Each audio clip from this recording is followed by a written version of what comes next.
Welcome to the France Buying Guides YouTube presentation. Well, I'm often asked about what you're in for in terms of bills once you own your own house in France. So here this week is a little information for you so that you can at least have some idea of how it all works whilst you're sipping your glass of Bordeaux in the sunshine. Now, there are two taxes that property owners have to pay in France, the taxe foncière and the taxe d'habitation. The taxe foncière is an ownership tax, and that's payable by the owner of the house regardless of whether it's used all the time or simply part-time. And it's something that is, the bills are usually sent out in September and has to be paid in around October of each year. You can spread the payments and set up a direct debit, which is called a prélèvement in France. If you're going to do that, you have to set it up by the end of the year prior to the year in which you want to pay.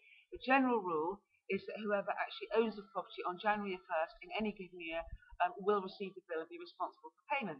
Now, if you buy a house, say, halfway through the year, it's customary for the pro rata share to be worked out by the notaire, so don't worry about that. When you complete on your property, the notaire will likely get his little calculator out and work out how much the previous owner owes and how much you owe and deal with it there and then. So you don't have to worry about that.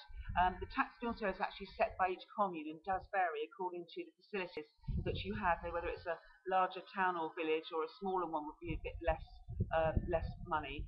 And if you rent out a property as a landlord, you can actually charge your tenants for part of it, for example, for rubbish collection and such like that they're going to take advantage of. The taxe d'habitation is a residence tax based on the property and is payable by whoever occupies it on the 1st of January of any given year. So if you occupy the house yourself, either full or part-time, that's going to be you. If you do have long-term tenants who are renting it out, then it's going to be them. If you buy a property, for example, at the end of the year, then you're going to be liable for the whole of the next year. Now, if you buy in January, you won't, and this tax is not customary to be dealt with pro rata. So if you buy a property in January or February, you will not have to pay for the rest of that year. So that's quite a good tip there. Even if it's a holiday home, however, you still do have to pay. Remember also a good tip here that people don't often realise is that out of the taxe d'habitation comes your TV licence fee. So that's automatically taken through that tax. If you haven't got a TV, you're going to need to go to your tax office or contact them and tell them that you haven't, and you'll get an exemption from payment of that. So that's that. Now, other bills, if you're buying an apartment, say, and it's in a shared building, much like in England, you're going to have some sort of management committee which will deal with such things as maintenance and insurance. This is dealt with quite strictly and regularly in France. It's usually managed by some sort of syndicat, and they will have a meeting. They have to have a meeting actually once a year, which you're invited to, and at which you can vote about what decisions are made regarding the building. So you're quite safe on that score. When it comes to other bills, water, for example, is metered in France, which means that the French are actually very conscious of their water usage. Your agent should be able to tell you about that. Make sure that you get a proper reading of the water meter when you move in. It is possible to pay for this if you're having a second home in France. You can pay for this from abroad. That should be able to be done through your bank. Utility bills, EDF does still provide most of the electricity here in France, but since 2007 there are other providers, lots of others, much as there are in the UK.